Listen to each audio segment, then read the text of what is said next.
할렐루야, 주님을 찬양합니다. 이 새벽에 주님 앞에 나온 여러분들을 축복합니다. 시편의 부흥이 있다 134번째 시간입니다. 오늘 본문 말씀은 시편 91편 1절로 마지막 절 16절인데요. 오늘 이 말씀을 함께 나누겠습니다. 오늘의 제목은 1절과 9절 말씀을 근거로 지존자의 은밀한 곳에 거하는 것이 부흥이다라는 제목으로 함께 말씀을 나누도록 하겠습니다. 오늘 본문의 이 표제는 되어 있지 않습니다. 표제가 나와 있지 않는 시편이 되겠습니다.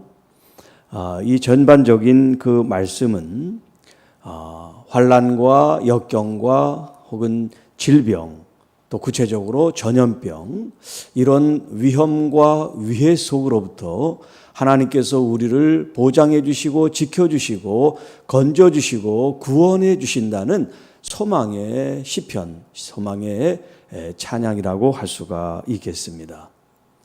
16절에 있는 말씀들 속에 다른 시편 어느 말씀보다도 강력한 하나님의 자녀와 또 하나님의 성도에 대한 보호와 또 지켜주시는 은혜가 넘치는 찬양이 이 91편이라고 말할 수 있겠습니다.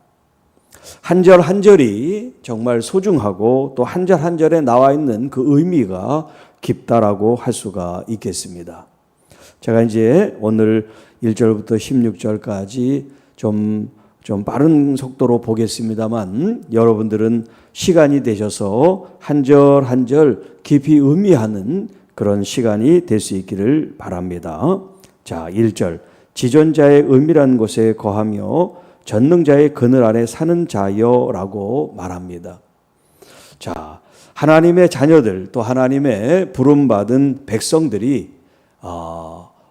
어디에 거하고 또 누구에게 속해 있어야 안전한가 하는 것을 말해주고 있습니다. 은밀한 곳에 거하는 자, 아무 데서나 은닉하고 숨고 도피하는 삶이 아니라 가장 안전하고 가장 은밀한 곳, 그것이 어딘가라고 하는 거예요. 자, 1절 이 말씀은 조금 이따가 다시 말씀을 드리겠습니다. 이 시인이 고백합니다. 나는 여호와를 향하여 여호와는 나의 피난처입니다. 나의 요새십니다. 내가 의뢰하고 의지할 수 있는 유일하신 분, 나의 하나님이십니다. 여러분, 우리도 이런 고백을 할 수 있기를 축복합니다.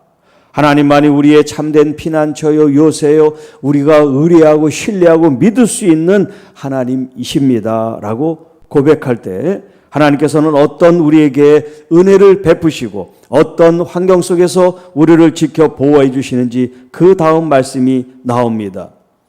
자, 마치 새가 이 사냥꾼이 놓은 울무 혹은 심한 전염병, 이런 위해와 위험과 어려움이 닥쳐도 우리가 신뢰하는 그 여호와 하나님은 우리를 지켜주시고 우리를 건져주시고 우리를 보호해 주신다라고 하는 말씀이에요. 그가 너를 그의 기치로 덮으시리니 내가 그의 날개 아래 피하리로다. 여러분, 우리 주님의 그 기치 또 주님의 그 날개 아래가 얼마나 따뜻하고 안전하고 평안한지 하나님이 누군지를 알면 이 의미를 우리가 알 수가 있는 겁니다. 하나님 안에 들어오는 사람, 하나님의 품에 안기는 사람, 하나님의 이 깃과 날개 그늘 안에 피하는 사람은 하나님이 보장해 주시고 지켜주시고 보호해 주신다는 말씀입니다. 그의 진실하심은 방패와 손방패가 되시나니, 자, 하나님께서 우리를 방어하고 우리를 지켜주시는 그 근거가 무엇이냐? 그것은 하나님의 애무나 진실이라는 거예요. 하나님의 신실하심이라는 거예요. 하나님이 당신의 자녀들에 대한, 당신의 백성들에 대한 그 신실한 하나님의 그 언약 가운데 우리를 보호해 주시고 지켜주신다는 거예요. 앞에 있는 방패는 마치 큰 방패처럼 우리의 전체를 다 지켜주는 방패라면, 손방패라는 것은 그때그때 순간순간 우리의 공격과 화살을 지켜주는 그런 의미의 방어 수단입니다. 늘 우리를 지켜주는 큰 방패가 있어요. 또 위급할 때마다 사용하는 손방패가 있어요. 이렇게 하나님은 하나님의 그 신실하심과 진실하심과 변함없으심을 가지고 우리를 지키시고 보호해 주십니다 라는 거예요. 너는 밤에 찾아오는 공포와 낮에 찾아오는 화살과 어두울 때 퍼지는 전염병과 밝을 때 닥치는 재앙을 두려워하지 아니하리로다. 왜요? 하나님이 지켜주시니까. 하나님이 나의 피난처고 요새고 의리하신 전능하신 하나님이시니 두렵지 않습니다. 밤이 됐든 낮이 됐든 그것이 어떤 공포요, 어떤 위험이요, 어떤 질병이요, 어떤 재앙이 닥칠지라도 두려워할 필요가 없다는 거예요. 자, 3절에서도 전염병이라는 말을 썼습니다. 6절에도 전염병이라는 말을 썼습니다. 지금 이 전염병이 우리의 삶 속에 얼마나 피부에 와닿는 단어입니까? 이 코로나 바이러스로 말미암아 지금 많은 사람들이 죽기도 합니다. 또 이 질병으로 고통을 당하고 치료를 받았다고 그러지만 또 후유증으로 고통을 받는 사람들이 우리 주변에 참 많이 있습니다. 여러분, 하나님께서는 이러한 전염병으로부터도 우리가 두려워하지 않도록, 그 어떤 재앙으로부터도 두려워하지 않도록 하신다는 거예요. 아주 구체적으로 7절에 1000명이 내 왼쪽에서 10,000명이 내 오른쪽에서 엎드려지나 이 재앙이 내게 가까이 하지 못하리로다. 정말 이 대목에서 박수를 우리가 쳐야 돼요. 여러분, 우리가 이렇게 있는데 내 주변에 수많은 사람이 있어요. 내 좌편에서 1000명이 다 전염병이나 재앙을 받는다고 생각해 보세요. 또 우편에는 10,000명 되는 그 많은 사람들이 재앙을 받는다고 생각해 보세요. 그런데 나 자신만은 그 어떤 재앙으로부터도 어떤 전염병으로부터도 하나님이 친히 주의 날개 그늘 아래 보호하고 계시기 때문에 우리가 건재하다고 하는 거예요. 얼마나 영광스럽고 얼마나 기쁘고 얼마나 감사한 일입니까? 여러분, 우리 하나님은 이렇게 우리를 지켜주시고 보호해 주시는 하나님이세요. 그 하나님을 나의 피난처, 나의 요새, 나의 피할 바위시고 산성이시고 의리하실 전능자 하나님이시라는 고백을 여러분 날마다 하셔야 돼요. 매 순간마다 하시기를 축복합니다. 오직 너는 똑똑히 보리니 악인들의 보응을 내가 보리로다. 그동안 여러분, 악인들이 얼마나 기세등등하게 우리를 위협하고 공격하고 박해하고 핍박했습니까? 그런데 이제 하나님께서 때가 되시면 그들을 징계하시고 징벌하시고 하나님께서 그들을 이제 책망과 심판으로 다스리는 것을 우리가 보게 된다는 거예요. 악인이 잘 되는 것을 부러워하지 마시기 바랍니다. 세상에 돈을 가지고 떵떵거리며 잘 사는 사람들을 부러워하지 마시고, 권세와 권력을 가지고 그 권세를 사용하는 사람들을 부러워하지 마십시오. 하나님의 정의의 관점에서 그 모든 악인들은 하나님의 심판을 받게 돼 있다는 것입니다. 그것을 하나님의 사람들은 그 눈으로 똑똑히 보게 되는 때가 오게 된다 하는 거예요. 9절, 내가 말하기를 여호와는 나의 피난처시라 하고 지존자를 너의 거처로 삼았으므로 화가 내게 미치지 못하며 재앙이 내 장막에 가까이 오지 못하리니. 여러분, 하나님이 우리의 피난처, 우리의 거처가 되신다고 할 때 그 어떤 위해 요소, 재앙, 환난, 질병조차도 여러분 우리 장막에 가까이 오지 못한다는 거예요. 장막에 가까이 오지 못하니 그 장막에 사는 사람은 얼마나 안전하겠어요. 하나님이 여러분의 가정과 여러분의 장막을 이렇게 지켜주실 줄로 믿습니다. 11절, 그가 너를 위하여 그의 천사들을 명령하사 내 모든 길에서 너를 지키게 하심이라. 여러분, 천사가 보이지 않지만 하나님께서 우리의 가정과 여러분의 일터와 우리 교회와 이 민족을 지켜주시기를 축복합니다.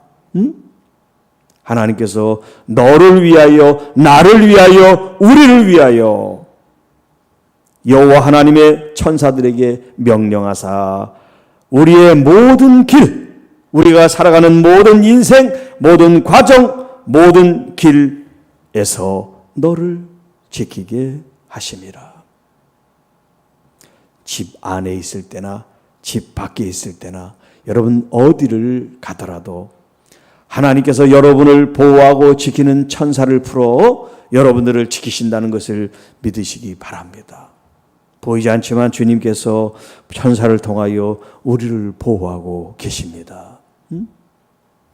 물론 저도 그런 경험을 했지만 여러분도 그런 경험을 하셨을 거예요. 또 우리 선교사님들이 선교지에서 위험을 맞닥뜨리는데 정말 하나님의 손길이 아니면 피할 수 없는 그런 위급한 상황 속에서 그들이 전혀 다치지 않고 하나님의 보호를 받고 있는 그런 이야기들이 우리에게 전해질 때가 많이 있죠. 자, 12절 말씀. 그들이 그들의 손으로 너를 붙들어 발이 돌에 부딪히지 아니하게 하시리로다. 자, 천사들이 그들의 천사가 무슨 손이 있다는 그런 의인법을 쓴 거죠. 사람이 아닌데도 불구하고 우리가 쉽게 이해할 수 있도록. 그래서 우리가 넘어지면 넘어지지 않도록, 쓰러지면 쓰러지지 않도록 우리를 친히 붙들어 보호해 주신다는 거예요. 예수님께서 바로 이 말씀을 가지고 사단이 공격을 합니다. 높은 데서 뛰어내리라는 거예요. 천사들이 너를 보호해 주면 너는 다치지 않을 테니 네가 하나님의 아들이면 뛰어내려라 라는 시험을 하지 않습니까? 여러분, 천사가 우리를 보호하지만 정말 그런가 안 그런가 시험할 필요가 없어요.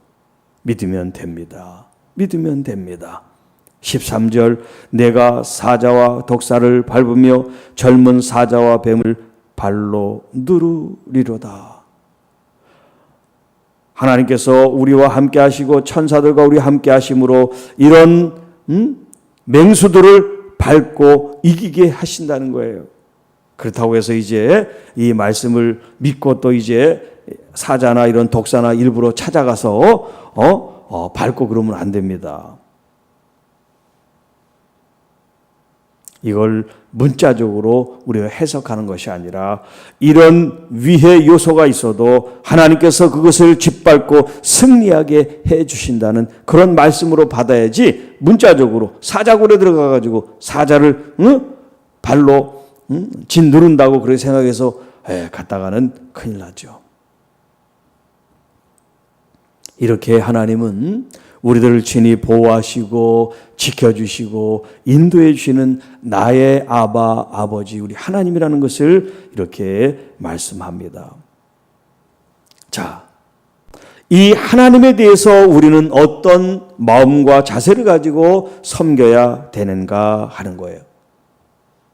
어떻게 보면 이 91편 전체의 핵심적인 말씀이라고 할 수 있습니다. 14절과 15절 말씀. 여러분, 이 14절과 15절 말씀을 여러분의 가슴에 새기기를 바랍니다. 이 말씀을 암송하고 묵상하기를 바랍니다. 하나님이 이르시되 그가 나를 사랑한즉 내가 그를 건지리라. 그가 내 이름을 안즉 내가 그를 높이리라. 그가 내게 간구하리니 내가 그에게 응답하리라. 그들이 환난 당할 때 내가 그와 함께하여 그를 건지고 영화롭게 하리라. 얼마나 아름다운 말씀인지 몰라요. 여러분, 하나님께서 우리를 건지시고 우리를 높이시고 우리에게 응답하시고 우리를 영화롭게 하시는 근거가 있어야 돼요. 그게 뭡니까? 우리가 하나님을 사랑하는 거예요. 우리가 하나님의 이름을 높이는 겁니다. 우리가 하나님의 이름으로, 예수 그리스도 그 이름으로 간구하고 구하는 겁니다. 그럴 때 하나님께서는 우리와 함께 하시는 그 증표를 보여주신다고 하는 거예요. 자, 그가 나를 사랑한지요. 하나님께서 우리가 정말 하나님을 사랑하는지 존중하는지 경외하는지 하나님이 아실까요? 모르실까요? 당연히 아시죠. 그런데 우리는 정말 하나님이 이걸 모르시는 것 같이 신앙생활을 하는 사람들이 너무나 많아요. 자기 중심적으로, 자기 뜻대로, 자기 의의를 나타내며 그것이 올바른 신앙생활인 것처럼 사람들에게 포장을 하고 알리고 자랑을 한단 말이에요. 사람의 어떤 기준은 우리가 맞추고 혹은 더 포장해서 신임을 얻고 또 우리가 인정을 받을 수 있게 할 수는 있겠지만 우리 하나님 아버지에게는요, 그 어떤 걸로 포장을 하거나 과장을 하거나 우리가 선전을 한다고 해서 하나님이 알아주시는 게 아니에요.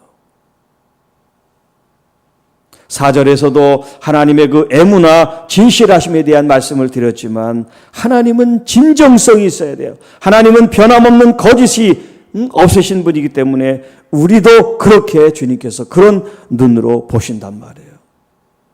포장하고 외식하고 보일 땐 잘하고 그렇지 않을 때는 내 마음대로 하는 그 모습이 아닌 처음부터 끝까지 정말 에모나와 같이 진실하시고 신실하신 그 모습을 주님은 원하신단 말이에요. 그게 바로 나를 사랑한 적이에요. 나를 사랑한 적. 우리가 정말 그리스도의 참된 신부로서 주님께 정결함과 깨끗함과 거룩한 모습으로 주님께 나아가는 그 자신의 모습이 뭐냐면 하나님을 사랑하는 즉이에요. 내가 본즉 그가 나를 사랑하는 거란 말이에요. 그렇게 주님을 우리가 구별되게 헌신하는 그 모습이 우리 주님을 사랑하는 모습인데 그것을 주님이 아신단 말이에요. 그걸 통해서 주님께서 우리를 건지십니다. 보호하십니다. 구원해 주십니다. 뿐만 아니라 그가 내 이름을 안즉 내가 그를 높이리라.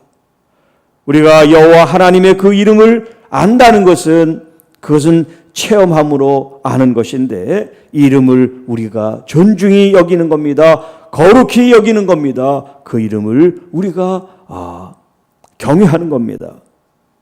그럴 때 하나님께서는 우리를 또한 높여주신다고 말씀합니다.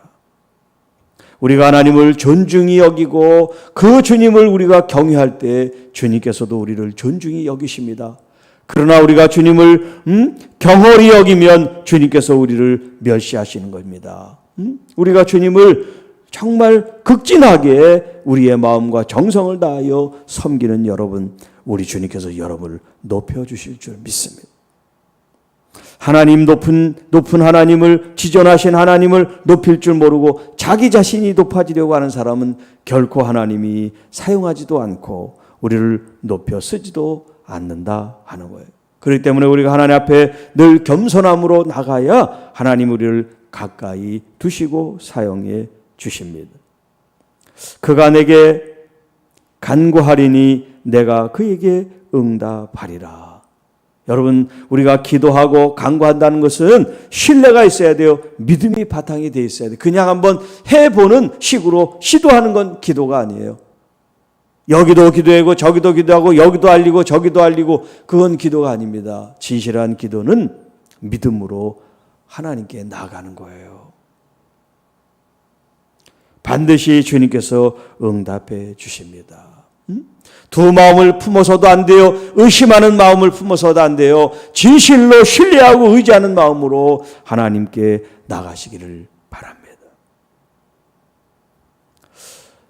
또한 환난 때에 내가 그와 함께하여 임마누엘 되신 우리 여호와 하나님, 우리 주 예수 그리스도께서 또 보혜사 성령님이 우리를 건지시고 우리를 치료하시고 우리를 회복하사 우리를 영화롭게 하여 주신다는 얘기예요.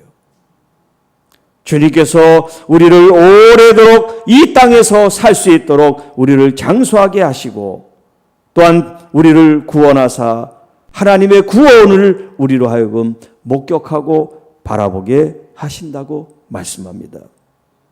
자, 이제 우리 1절 말씀으로 다시 돌아갑니다. 지존자의 은밀한 곳에 거주하며 전능자의 그늘 아래 사는 자라고 말씀합니다. 자, 여기 지존자라고 하는 표현은 가장 높으신 분이라는 뜻이에요. 가장 높으신 분. 우리가 이제 하늘이라는 표현을 쓰는데 이 하늘도 이 첫째 하늘, 둘째 하늘, 셋째 하늘이 있는 것처럼 점점 단계가 높이 있단 말이에요. 그것처럼 지금 이 첫 번째 하늘에 있는 존재와 둘째 하늘에 있는 존재와 셋째 하늘에 있는 존재는 다 달라요.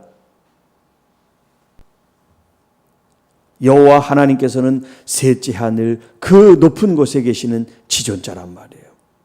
또 그 지존자를 다른 말로 여기 전능자라고 말씀합니다. 전능자. 모든 것을 하실 수 있는 분.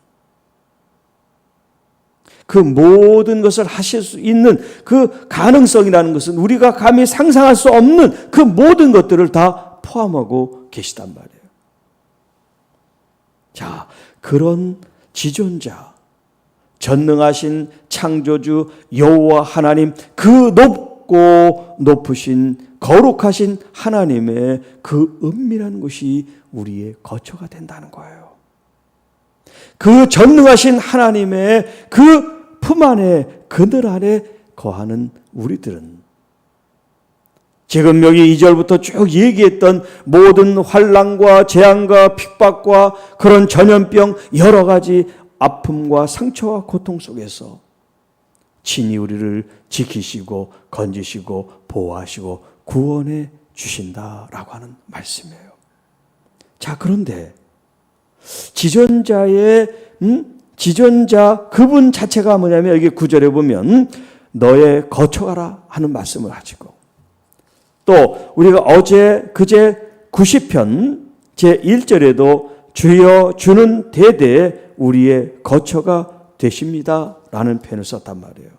이게 다 같은 의미죠. 여호와 하나님 지존자 그분이 우리의 거처가 되세요. 그래서 주님 안에 또 우리 안에 연합하여 함께 살아가는 그 삶을 지금 신앙이라고 표현을 하고 있는데요. 자, 여기 지존자의 은밀한 곳이라는 말이 하나 더 들어가요. 그냥 지존자 그분이 우리의 거처라고 하는 말과 지존자의 그 은밀한 곳에 거한다는 말이 어떻게 같고 틀릴까요? 의미로 보면 같은 말이에요. 그런데 여기 은밀한 것이라는 것이 더 붙음으로 말미암아 이 지존자와의 우리의 관계를 더 어떻게 얘기합니까? 친밀하게, 더 가깝게 묘사해주고 있는 거예요. 자, 우리나라 이제 이 거주 문화는요, 이것이 뭐 언제부터 그랬다고 얘기하기가 좀 그렇습니다만, 우리의 이 안방 문화는 이부자리를 피면 침실이 되지만 이부자리를 걷고 상을 피면 거기가 이제 식당처럼 밥을 먹는 자리가 됩니다. 그리고 거기에다가 또 어떤 모를 깔면 놀이 장소가 되는 거예요. 이렇게 우리의 안방은 어떤 기능이 하나 딱 고정되어 있지 않고 사랑방도 됐다가 놀이방도 됐다가 침실도 되는 그런 이제 문화 속에 있고요. 서양 문화는 그것이 철저히 분리가 돼 있어요. 그들의 침실에서 사람들이 와가지고 놀거나 무슨 뭐 거기서 밥을 먹거나 그런 일이 절대 없어요. 문화적으로 완전히 달라요. 구별이 딱 돼 있어요. 다이닝룸, 리빙룸, 베드룸 이렇게 딱딱 돼 있지 그게 섞여 있지 않아요. 그래서 보통 이제 1층, 2층으로 구조가 돼 있으면 2층은 이제 침실로 돼 있어요. 아무리 가까운 사람도 침실은 절대 올라가면 안 돼. 예. 자, 왜 제가 이런 얘기를 하느냐? 바로 이 친밀한 곳, 침실에 대한 얘기를 좀 하려고 그래요. 이 친밀하고 은밀하다고 하는 건 뭐냐면 두 사람만의 비밀이에요. 이건 공개되고 노출이 되면 안 돼요. 하나님의 은밀한 곳을 표현하는 걸 왜 그랬을까요? 하나님께서 우리들을 이렇게 은밀한 곳에 만나기를 원하고 그렇게 가까운 친밀한 관계를 형성하기 위함이라는 것을 말해주는 거예요. 그런데 우리는 일주일에 한 번, 그것도 1시간 예배드리면 내 신앙생활을 다 한 것처럼 만약에 생각한다면 기가 막힐 노릇이죠. 일주일에 한 번 하나님의 말씀을 정말 읽는 그런 일도 하지 않는다면 우리가 어떻게 신앙인이라고 할 수가 있겠어요? 그냥 명목상 무늬만 그리스도인이고 교인일 뿐이지 정말 하나님을 이렇게 사랑하는 또 하나님께 간구하고 깊은 친밀한 은밀한 관계가 돼 있다고 말할 수가 없어요. 그러니까 여기 은밀한 곳, 은밀한 이것은 사랑의 관계를 말하는 거예요. 정말 사랑하지 않으면 이 은밀한 곳에 갈 필요도 없어요. 비밀을 나누는 겁니다. 여러분 누가 비밀을 나눠요? 가장 가까운 관계가 비밀을 나누는 거예요. 나는 가깝다고 생각하는데 비밀을 나누지 않으면 가까운 게 아니에요. 나 혼자만 가깝다고 생각한 거지. 서로가 은밀한 것, 비밀한 걸 나눠야 진짜 친밀하고 가까운 거예요. 바로 우리 하나님은 그렇게 우리에게 말씀합니다. 하나님의 그 모든 것들을 우리에게 오픈하시고 다 드러내 보이시기를 원하시고 또 우리 자신의 것을 다 주님께서 그렇게 은밀한 것까지도 나누시기를 원한다는 거예요. 지존자의 은밀한 곳에 거주하며 이제 여러분 하나님 앞에 나올 때 가면을 벗으세요. 여러분의 세상적인 겉옷을 벗으세요. 회장으로 사장으로 여러분 이 세상의 직책으로 하나님을 만나는 거 아닙니다. 목사나 장로나 권사나 이런 직임 직분으로 하나님 만나는 거 아닙니다. 하나님을 만날 때는 정말 다 벗은 그런 벌거숭이 같은 그런 모습으로 그 어떤 것도 하나님과 내 사이에 낄 수 없는 그 친밀함으로 그 사사로움으로 그 은밀함으로 주님께 나가는 거예요. 내 죄악, 내 허물, 내 약점, 내 편견, 이 모든 부족함과 연약함과 추함 그것이 있다 할지라도 그것 가지고 주님 앞에 나가세요. 주님께서 우리를 치료하시고 우리를 회복하시고 우리를 씻어주시고 우리를 깨끗게 정결케 하실 수 있도록 내가 다 씻고 내가 깨끗해서야 하나님 앞에 간다 생각하면 우리는 일평생 갈 수가 없어요. 우리는 여전히 죄인이기 때문에 오늘 목욕해도 내일 또 목욕을 해야 되는 연약한 존재들이기 때문에 그렇습니다. 우리의 이 모습 이대로 그냥 주님께 나오세요. 우리 주님께서 사랑하심으로 여러분들을 치료하고 회복하고 깨끗하고 거룩하게 단장해 주실 줄 믿습니다. 왜냐하면 우리는 그분의 아들과 딸이고 또 그분의 신부들이기 때문에 그렇습니다. 여러분 믿으세요. 믿음을 가지고 주님께 나아가세요. 여러분이 지금 얼마나 어렵고 아프고 힘들고 고통스러운 그런 환경을 지금 보내고 있는지, 여러분 그 환경이 어떠하든지 주님께 나가십시오. 그리고 주님을 의뢰하십시오. 주님을 전적으로 믿으면서 여러분의 모든 것들을 주님께 쏟아놓으세요. 내가 진실로 아파요. 내가 진실로 고통스러워요. 여러분, 그런 여러분의 이 아픔과 이 상처와 외로움과 고통을 다 주님께 드리세요.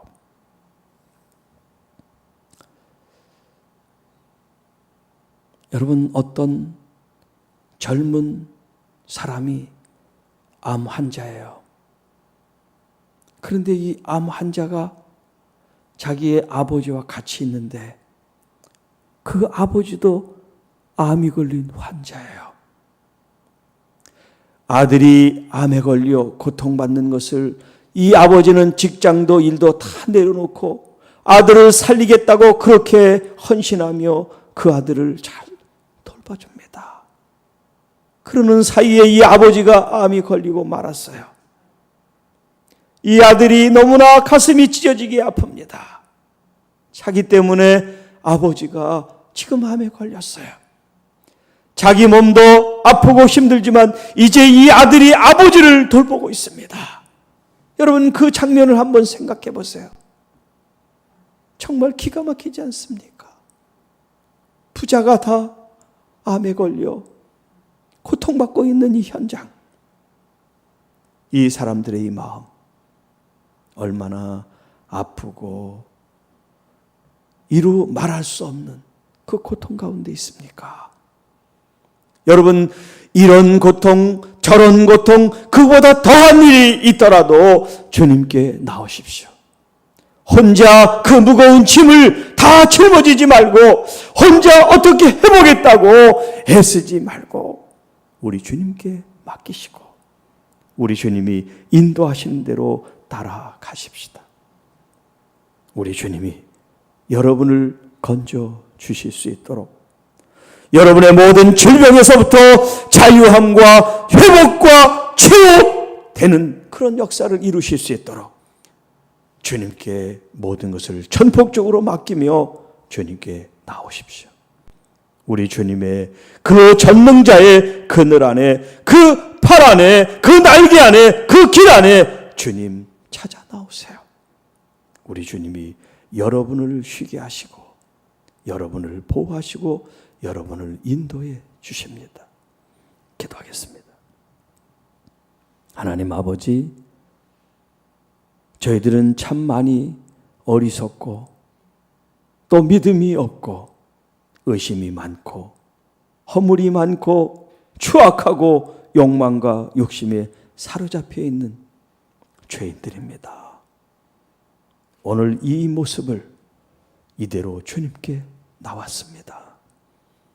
아버지, 용서해 주시고 저희들을 새롭게 빚어 주셔서 우리가 어떤 고통과 환난과 역경을 겪더라도 나 혼자가 아니라 내가 그와 함께 하여라고 하는 주님의 말씀처럼, 또 지존자의 그 그늘에, 그 전능자의 그 그늘에 우리가 사는 것처럼 주님과 함께하는 이 은혜를 입게 하시고, 헤세드 주님의 인자와 사랑과 그 주님의 진실함과 성실하심을 오늘 우리가 입고 치료되고 회복되고 보호되고 건져지고 구원되는 하나님의 크신 역사를 저희들이 경험하며 체험하는 우리 모든 주의 자녀들이 되게 하여 주옵소서.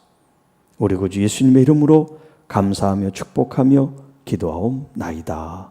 아멘.